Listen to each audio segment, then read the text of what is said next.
A trained chef opened a burrito shop just to pay for his real dream. The burrito shop became the empire instead. Steve Ells trains as a chef at the Culinary Institute of America, developing a passion for fine dining. After graduating, he wants to open a high-end restaurant but lacks sufficient capital. 1993, he opens a small burrito shop in Denver, planning to run it for a year or two purely to fund the fine dining concept.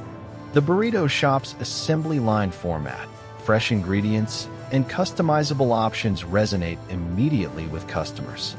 Lines form and revenue vastly exceeds Ells's original modest expectations. He reconsiders the plan entirely. The temporary business is clearly the bigger opportunity. Expansion begins cautiously through the late 1990s, refining the operational model store by store.